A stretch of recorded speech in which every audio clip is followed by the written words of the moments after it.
Today we are talking to Annie Jacobsen, the author of The Pentagon's Brain, an Uncensored History of DARPA, America's top secret military research agency.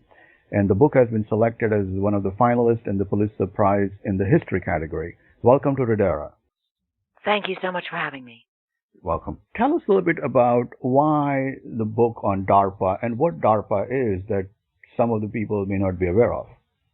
DARPA stands for the Defense Advanced Research Projects Agency.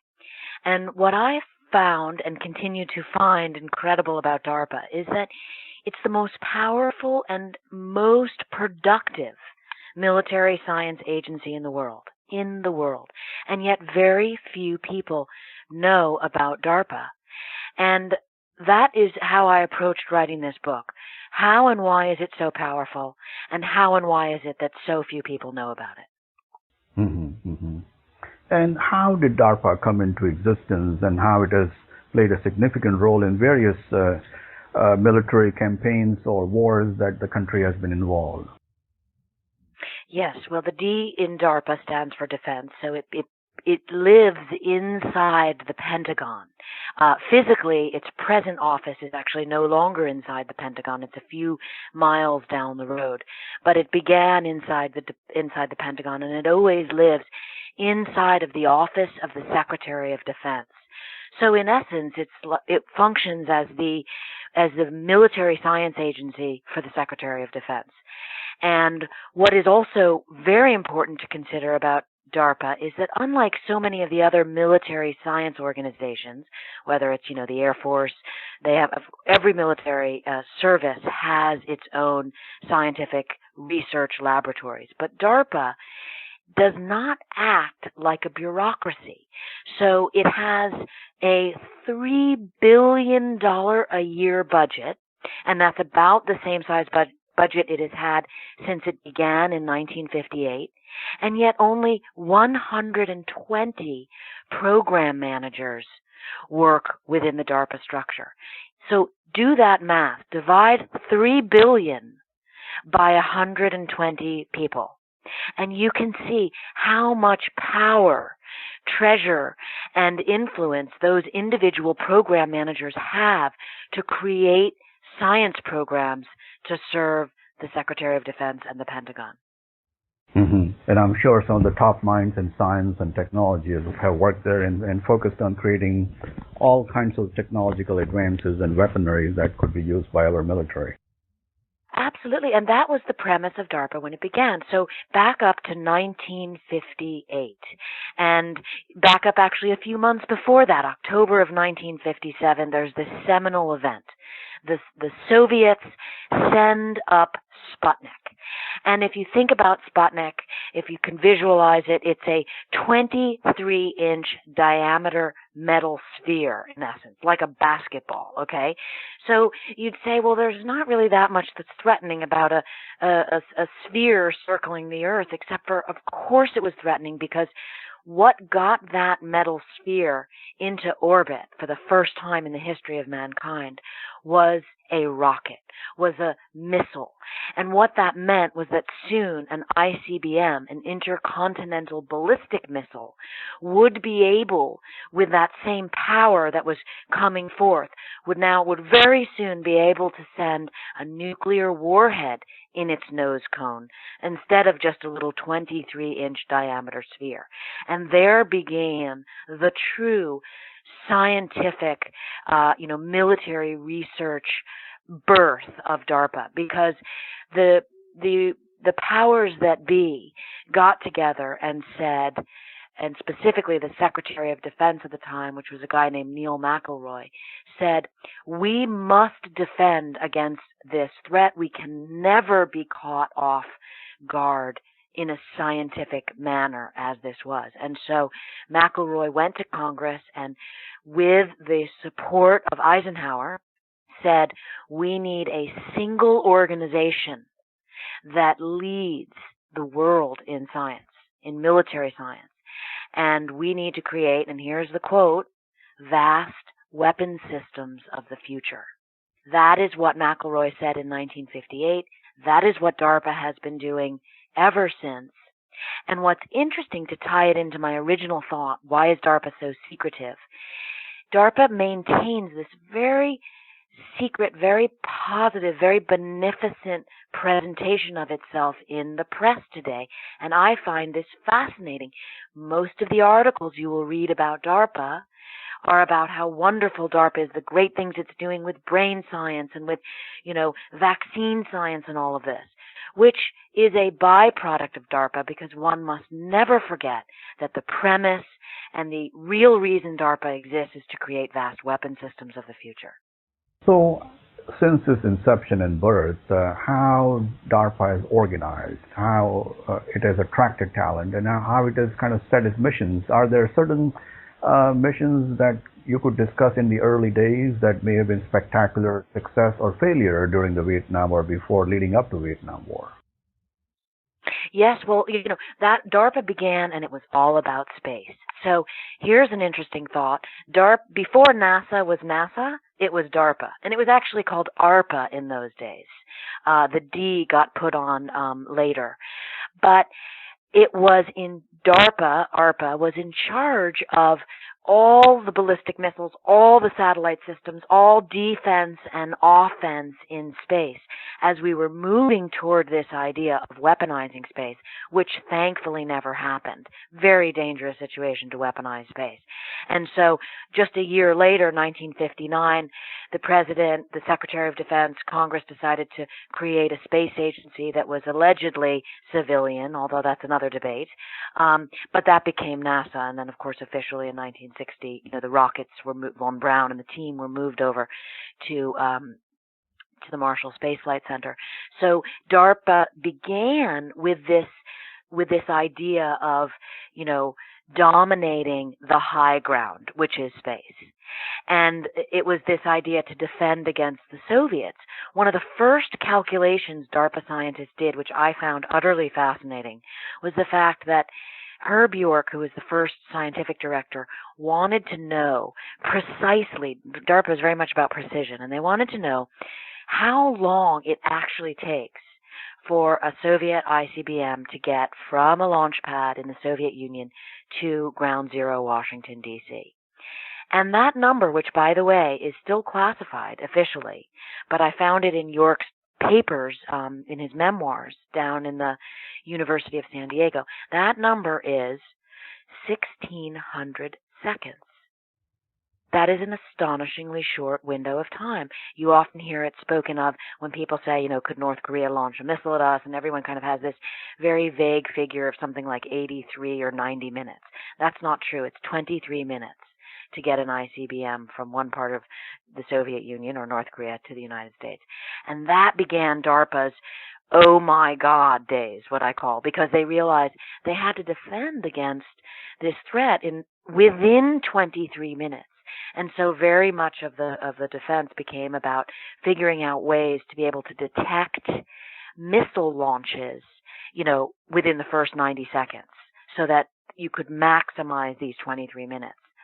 And much of the emphasis was on that. And it's super interesting, I think, because some of the documents that I found and I report on in the book were these very apocalyptic, all, highly classified, top secret documents at the time about what nuclear warfare would look like, at minute 23, and then what would follow.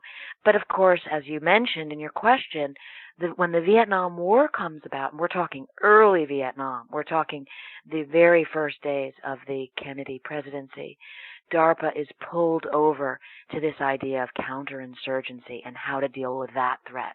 And then it becomes super interesting because you can see its trajectory all the way through the present day because, of course, we have the same issue now that we had in Vietnam, only there's so much more science and technology involved. And when I say the same issue, I mean trying to defend against an enemy that is hidden among the population. This is, couldn't be further from the spectrum of nuclear warfare, and yet it's as deadly and as crippling to the United States potentially. So how DARPA handled the Star Wars challenge? Was it successful in advancing some of its missions? Did it ever accomplish things that it laid out to be? Was it expensive, wasteful, or effective? What has been your assessment in gathering information? Well, I interviewed 75 scientists, military officers, engineers, people on the ground, all working on DARPA programs, going back to the earliest days of DARPA. And that is the big umbrella question I always ask of my sources. And opinions differ in terms of specific, but one general feeling is very clear, and I think is important to emphasize, because I try to maintain a neutrality toward whether DARPA is good, let's say, or bad, and let the readers decide what they make of all these different programs. But one thing is for certain that you cannot deny is that the U.S. has never been taken by technological surprise since Sputnik. And so now if you move forward all the way to the present tense, what DARPA has become through all of its technology. DARPA gave us, computers. DARPA gave us sensor technology. DARPA gives us biological warfare technology, in essence, and synthetic biology. And if you go all the way into the present tense and you have these elder statesmen, let's call them, men who worked on the early programs of DARPA that look at, let's say, the fruits of their labor and have troubles on some level about what that has begat, let's say. But another question they often ask is, and they give one example, one scientist gave me was the example of cloning. The technology that DARPA has given way to has allowed for cloning, human cloning. And this is a question that says, I would often be asked by my sources, they would say, Annie, well, let's say that China announces it has cloned the first human. Let's say Iran or a dark horse like Saudi Arabia announces this kind of technological surprise. We have led in this area. How does that reflect upon the United States? Would the citizenry say, how can we be caught off guard? And they ask the same question about artificial intelligence. What if China comes out with a weapon that is truly autonomous? Will all of America then say, where was DARPA? Now, on that same problem is, and I believe that this is central to the book, is DARPA creating its own military-industrial complex by always creating the vast weapon systems of the future that then the enemy nations create, that in turn requires that we create new weapons to defend against the weapons that we created in the first place? Well, it's a cycle that continues into some kind of a spiral, I guess. And some people at DARPA said, and one scientist at DARPA actually said, well, we're often accused of creating a self-licking ice cream cone, which I found to be an odd analogy. But very well put together, yes. It's obviously a subject that is interest to many people across all spectrums of the society and internationally. I'm sure many foreign government agencies are also looking at a book like this. Have you had difficulty in piecing information together, collecting information together on DARPA and trying to get to the core of what DARPA is? Or in this kind of book, generally the things that you have generally are about 10 years behind times, or how current it could be? Well, that's a terrific question, and it's a question I faced. And I think one of the implicit points in this book is that when I show you the technology that was going on in the 50s, 60s, and 70s, all of it classified at the time, you are able to see by the time we get to the end of the book and we're talking about, brain chips, and we're talking about the future of artificial intelligence, and we're talking about the Pentagon's plans for drones that think. I make very clear that this information beyond a certain point is classified. And so one must assume, one would be completely naive not to understand that the technology that we see on the battlefield today is 25 years behind what is actually sitting in the DARPA laboratories right now, able to, go live in essence. And the best example of that is the drone, okay? And I write about drones in the book because the first whiff, let's say, that the American people got of drone technology was during, in the aftermath of 9/11, when the war against the Taliban in Afghanistan began, and we used a drone actually in Yemen. And that was a very big public story in 2002. And what you learn in my book is that drone technology goes back to the Vietnam War. I have photographs in the book of the earliest DARPA drones from 1968, and they were actually being flown in Vietnam. I mean, they look kind of like contraptions out of a 1950s Lost in Space episode. You couldn't fly them from Creech Air Force Base in Nevada because there was no satellite technology then. So there was a guy in a Jeep with a whole bunch of what looks like, really antiquated VHS technology sitting kind of on the front line I'm talking about in Vietnam, flying this drone over the Ho Chi Minh Trail until it would be shot down by anti-aircraft fire.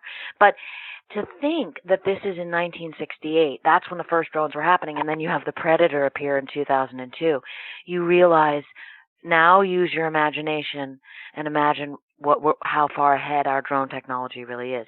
And by the way, I do tell you about some drones that we have that are called biohybrids, where DARPA has now officially merged machines and animals to create literally cyborg drones. They've done it with a rat, they've done it with a moth, and the plan, as I write in the book, is to ultimately merge man and machine so that human soldiers are augmented with, what in the 1970s would be called bionics, and what is now called by DARPA neuroprosthetics.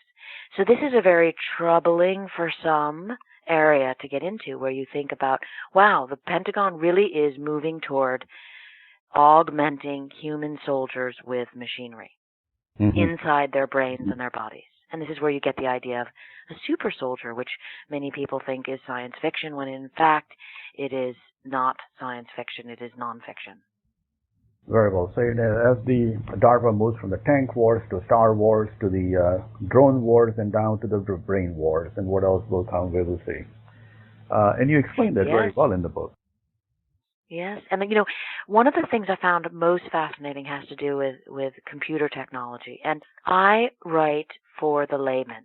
So while my books are read by the generals in the Pentagon, they're also read by the proverbial little old lady in South Dakota. Meaning, I think science should be accessible to all of us, because it really is. Science and technology is all around us, and therefore it is inherently accessible. So with a little bit of, let's say, poetic explanation, many people can understand a lot more than they thought they could understand, which is incredibly important when you think about what Eisenhower said, is that the public must be informed. But consider this, we look at computer technology, and when you can you could just wind the clock back to a few years after World War II, as I do in the book, and I introduce you to one of the first computers. Of course, the first computers were earlier than that, but then, they were used in the Manhattan Project, the first official military computer.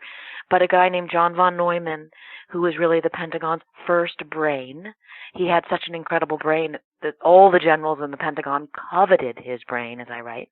But he created a computer in the basement of the Princeton Institute for Advanced Studies, where Einstein was his colleague, Oppenheimer was a colleague. He created a computer called the MANIAC. That was its acronym, and it stands for Mathematical Analyzer, Numerical Integrator, and Computer. And it was this radical idea. It was essentially a calculator before, calculators existed. This is 1951, right around that time. And von Neumann was so smart that his assistants would provide him with calculations, and he and the computer, which worked on vacuum tubes and was kind of the size of a large house, he and the computer would do battle. And von Neumann would, in the beginning, beat the computer at calculations in his own brain. I'm talking complicated calculations that neither you nor I could do, okay? But after working on this system, eventually the computer beats von Neumann, and it's this incredible moment in history where, for the first time, a computer has beaten the brain of a man. And that was only in 1951. And now if you flash forward to a computer system I visited at the Los Alamos National Laboratory, where our nuclear weapons facility, one of two in the United States. And I took a look at what's called the Roadrunner computer, which in 2008 was the fastest computer in the world. It's a direct descendant of that MANIAC computer that John von Neumann built in 1951. And that IBM supercomputer could calculate 1 million billion calculations per second. Think about the speed of technology when you consider that. Now I'm going to leave you with one treacherous thought, which goes back to your earlier question of, is DARPA, good or bad, or, where are we going with this?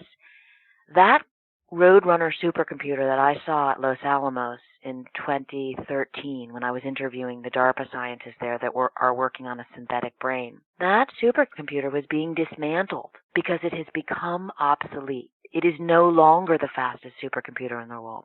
And because it has the nuclear codes on it, it needs to be destroyed. It cannot be repurposed. And guess who has presently the fastest supercomputer in the world? It's not us. It's the Chinese.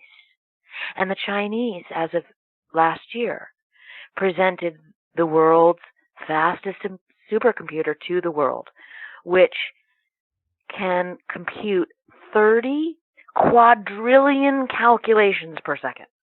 It's a number none of us can even comprehend. But you get the idea. Fascinating topics and technological shifts, and that also leads to leadership shifts on a global stage. How did DARPA get involved in operations other than war, as you describe in part 3 of the book? Well, it's a great question, and it's really important to think about, considering where we sit today with the threats from ISIS and terrorist organizations in general. And you balance that out with the bigger threat from, let's say, China being aggressive in the South China Seas, and you have Russia. So you're looking at DARPA having to deal with, urban warfare and then global warfare. And they must defend against them. And when you talk about operations other than war, that is a Pentagon term for essentially urban warfare. And this came about, when the Pentagon was caught off guard in Somalia with the Battle of Mogadishu in 1993. And suddenly the Pentagon was faced with this idea that the superpower could be defeated by, in essence, sticks and stones and a few RPGs, which is exactly what happened in Somalia.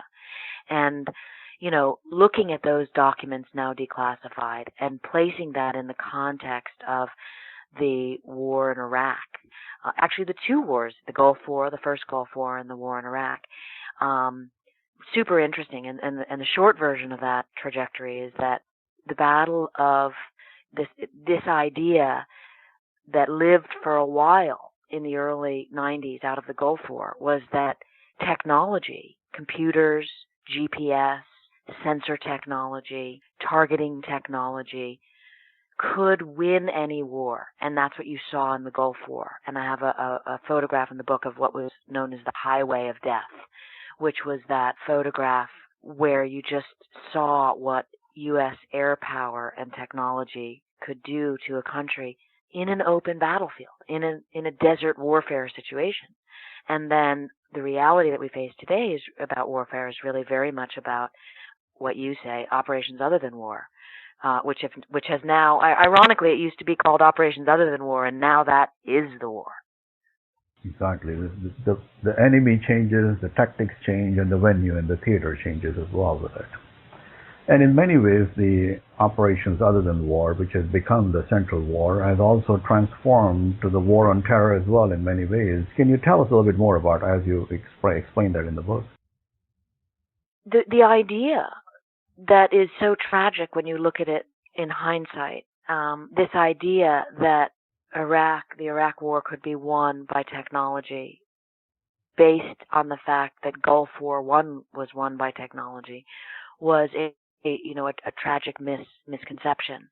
And as I write in the book, the enemy weapon, let's say, was the IED, the improvised explosive device.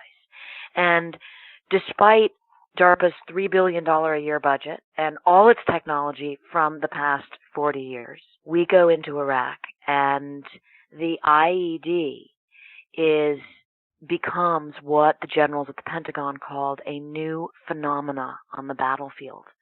And it's this simple device made up of 5 components: explosive, container, fuse, switch, power source, and generally a battery. That's it. I mean, it can be made for between $10 and $100. And this was regularly killing people, killing soldiers, killing civilians, taking out all of our armored vehicles. And ultimately, by 2006, the Pentagon had spent more than $1 billion on what it called Defeat the IED technology. And so this was something that had absolutely not been prepared for at all by DARPA. It was unforeseen. And so many of the resources went into that technology. And in the meantime, you have this devastating carnage, and you have an incredible loss of life. And one of the most interesting conundrums that came out of that from the guys that I interviewed who were part of what are called the EOD teams, the Explosive Ordnance teams, personified in the Hurt Locker, the Hollywood movie. But these guys are the real, the guys out in the field trying to disarm IEDs at just with horrific casualties. And along comes the first DARPA robots.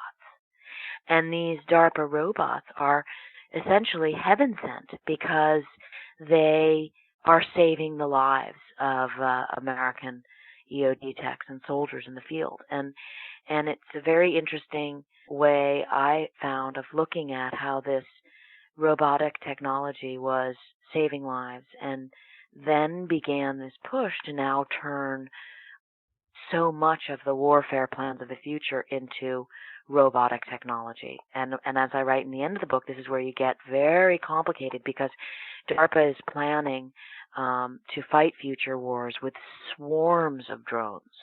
So we're not just talking about, predator drones that fly and Talon robots that roll on treads. We're talking about swarms of drones. We're talking about, submersible drones that sally forth up to a beach and then rise to the surface of the water and then launch flying drones from themselves that then go into position. We're talking about soldiers with swarms of drones, 5, 6, 7 drones that are the size of that fit in their palm of their hands, that they get out onto the battlefield and they drop the drones, and then the drones, these are little sort of almost like small animals, if you can imagine. And then those drones configure about them, and this is all the high technology future of DARPA, where sensor technology, computer technology, drone technology works in concert to fight the enemy. But the big question that we have is that viable? And is that a direction that anyone wants to go? Should we go? And of course, going back to my original point, the fact that DARPA is so secretive and so few people know about this technology, the general public loses their ability to make good decisions and help Congress make good decisions because it's so unknown and secretive. As we develop and grow in our technological prowess, other nations, competing powers, Russia, European nations sometimes, and China, and then who knows, in few years, India as well could be out there. Do they keep a global perspective, or they are pretty much wrapped within themselves? Oh, 100% global perspective. Absolutely. I mean, there is no question that, and that would be the interface, from my understanding, with the intelligence organizations, working with the intelligence community to know every single threat, technological threat that is out there and what people are doing, and making sure we stay ahead of that threat. And that becomes the chicken and the egg scenario, because it used to be in the Cold War, if Russia's doing it, we have to do it, and we have to do it better. And now it's if country X, Y, Z, and Q, as well as terrorist organization A, B, C, D, E, F, G, H are doing it, we do as well. Makes sense. Now the and it does make sense. Yeah, and it does make sense. And now it's diminished, but former Soviet Union, does it still have the technological capability that once it was feared for? Or there might be a number two behind DARPA, but it could be a very distant number two, I guess. Yes and no. I mean, China has a DARPA, Russia has a DARPA. They talk about their DARPA openly, and they often even refer to it as their DARPA. Let's go back in time for a second to give you an idea and give listeners an idea of what policymakers and those passing DARPA budgets and approving these DARPA programs are up against to understand how these threats come about. And one of the biggest ones that I found was the biological warfare threat. And this was a direct result. This was something that DARPA was blind to until the wall went down. In other words, during the Nixon administration, we signed all these treaties that said no biological weapons, period. And from the way I read the declassified documents, the United States government prior to, and the intelligence community prior to the wall going down, the Berlin Wall going down, actually believed that the Soviets were complying with that treaty. And only as the wall was crumbling, and only when Soviet biological weapons engineers, like Dr. Ken Alabak, who I profile in the book, realized, my goodness, the wall's coming down, I'm going to lose my job, I'm going to go work for the Americans. So these Soviet bioweapons engineers began defecting to the United States, actually first to Britain, then to the United States. They sat down and they said, listen, here's what's been going on in Russia. And we were caught off guard and went, in essence, oh my God, we did not know. That's at least the way, that is the best read that I can do on that now. You know, one never knows what other documents are lurking in the background that might suggest otherwise. But that's how it appears. That's how history appears to have been now. And so then we realized how limited we are by knowledge of certain threats. And this pointed to the fact, a very simple fact, which is so interesting, that biological weapons are extraordinarily hard to detect. All of the Soviet bioweapons facilities, almost all of them, were underground. And we have very limited technology about how to be able to look underground. So that was a direction that DARPA went, and it's a very important direction. And those cards are closely held, very classified programs, satellite technology that can look underground. And that is an area where I'm certain DARPA is working to be able to locate facilities. But the other interesting thing that gave birth to is it gave birth to the use of biology in warfare. Not biological weapons, which remain outlawed, but this idea that we could look inside the body as a way of war. And this is what has led to a lot of that augmented technology I was talking about, because suddenly biologists were brought into DARPA only in the 90s, by the way. Before that, there were essentially no DARPA biologists. And now that is what is leading, because all of these internal programs, let's say the neuroprosthetic program, the programs to put brain chips inside the brain to augment soldiers' thinking, for example, their reaction time. You need biologists working on those problems, and that's what we have now.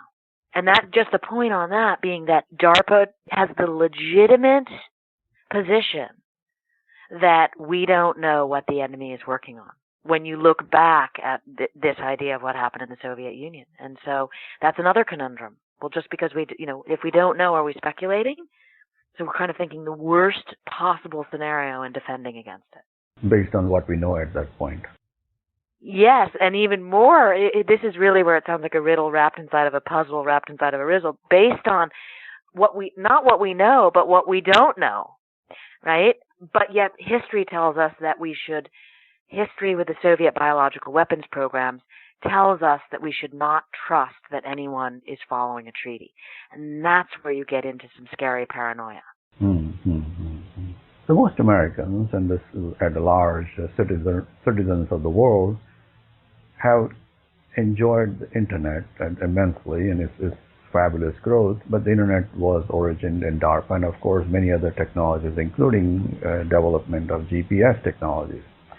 So people have a little bit of understanding of how DARPA has been beneficial with such a low amount of investment. $3 billion is a large number, but in the grand scheme of things, it has been extremely beneficial to the country as well. Are there any other developments that you see that that consumers, so to speak, or citizens use every day, but may not realize that it originated once, or first, rather, at DARPA. You know, the more you look, the more that gets revealed. I mean, you could just look around the room you're probably sitting in from your iPhone. I mean, everything. Siri, the technology on the iPhone, that's a DARPA program. That stands from SRI, Stanford Research Institute. I mean, the ARPANET, the Internet, those are all DARPA. GPS technology, that was originally, targeting technology. All the sensors you probably got in your car to drive to your office this morning, and if you have a car that's a couple, new or a couple years old, it maybe knows how to turn on its own windshield wipers when it starts to rain. DARPA technology from the Vietnam War, when we were trying to create sensor technology, we being the Jason scientists, trying to create sensor technology to be able to keep track of the Viet Cong fighters walking quietly barefoot, dragging a wheelbarrow full of weapons under the cover of the jungle canopy. Well, we couldn't see them from overhead. So the Jason scientists work with DARPA to create ways in which to essentially watch the Ho Chi Minh Trail, ears, eyes, scent, all of those sensor technologies are from DARPA. You now have them in your living room, whether it's that you can bark a command and turn your lights on, or whether you can go into your garage with remote control. All DARPA technology.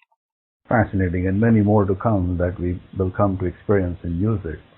How the future war is shaping up at the drone level, at the brain level, and because that's where, at least those are the two areas that we know and understand very well, that next 5 years or 10 years or maybe earlier, we may not even have a postman. It may be a drone delivering something, a package from somewhere. Yes, well, this is an area this is the one area in the book that I speculate based on interviews of scientists who have worked for DARPA, and one must speculate because the documents are classified. And this, interestingly, is the one area where I have gotten pushback from DARPA themselves, telling me that I should not speculate, which is very interesting in and of itself. And I will speculate because I think it's important for the citizenry to speculate. And remember, it's the job of a reporter, which I am, it's the job of a journalist to inform the public. And the reason that I am comfortable speculating is because I'm asking the reader to read my book from page 1, which shows you the 50-plus year history of DARPA. And if you're with me and you've been reading, you can follow my speculation. I'm helping you to speculate in a manner that is consistent with history, the history of DARPA. And if you do that, then you might agree with me that DARPA is getting into a dangerous area that might not benefit the public, which is why I report it. And this is the area of artificial intelligence and truly artificial drones. And we're talking about drones not that are controlled by a human operator in Creech, a place I've been, the Air Force Base in Nevada, where the pilots fly the drones remotely in Afghanistan, in Iraq, in Pakistan, and elsewhere. That is a human in the mix. There is a human making the decision whether or not they will fire. The Pentagon has plans to move toward autonomous drones. These are non-classified plans, interestingly. These are plans that I refer to in the book and can be located and downloaded online through the Defense Department. And it talks about how the Secretary of Defense is moving, has approved the movement toward autonomous drones. Drones that you can, this is the short version, hold up a picture of, let's say, al-Baghdadi and say, to the drone, and say, go find this guy and kill him and report back to me. In a science fiction movie, that's a great conceit. But when you think about what that involves for America and for democracy, it's a dangerous idea. And even more dangerous, aside from the policy, is the science that it takes to get to that position. And that is the complicated science that I write about in my last chapter of the book. Complicated morally, not complicated for the reader. Because quite simply, the suggestion is that DARPA's brain programs, which it says it is doing for brain-wounded warriors. All of these soldiers have come back from Iraq and Afghanistan, tens of thousands of them with brain injuries. And DARPA has a program to put brain chips in certain areas of their brain to stimulate the brain chips to the idea and the presentation. And what DARPA says it's doing is to help soldiers recover, to regain certain cognitive functions that they lost with these injuries. What DARPA scientists tell me, the Jason scientists, the elderly statesmen who have been working on these programs since the Vietnam War, they say that is dangerous because it can lead to high-quality brain control. And the idea that I bring forth at the end of the book is that the real reason that DARPA is working with these brain chips in the brain is to be able to learn how to break down that wall that has kept us from being able to discover true artificial intelligence for 50 years. And once that wall is leapt over, then you're in the area of autonomous drones. And that is what I find important to report to the citizens, because I think citizens should have a say in whether that's a good direction to go. Very well put. The book is fascinating. The topic is even more fascinating as well, and the book does a very good job in explaining what's going on. We have been talking to Annie Jacobsen, the author of Pentagon's Brain, An Uncensored History of DARPA, America's top secret agency. Tell us a little bit more about the author. The Pentagon's Brain is my third book in a series of books about war, weapons, U.S. national security, and secrets. And that is really what I write about, and it's what I find most interesting to spend my time researching and reporting on. And I have the great privilege of interviewing an incredible number of scientists, soldiers, spies, statesmen, and putting their stories into these books that are nonfiction. And so the first of the series is Area 51, top secret, what began as a CIA facility in the Nevada desert. And my second book is called Operation Paperclip, which was about the American program to bring the Nazi scientists to America after the war.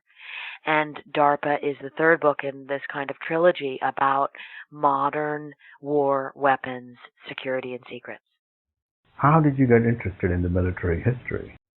Well, as a journalist, I'm always looking for the most interesting story, and I found that this idea of warfare, modern warfare, with an eye toward history is one of the most compelling subjects I can possibly imagine, because the drama is that it is all happening so incredibly fast. It is. And I think it's also about paying attention. In other words, people often quote Eisenhower when he spoke at his farewell speech about the military-industrial complex, and he talked about how we Americans needed to, be warned against this great peril that could essentially profoundly take America in the wrong direction. And that's often quoted, but what the more positive slant is not quoted as often, and I end my book with it, which is that what Eisenhower said was that an alert and knowledgeable citizenry is the proper defense against these possible wrong directions that America could go.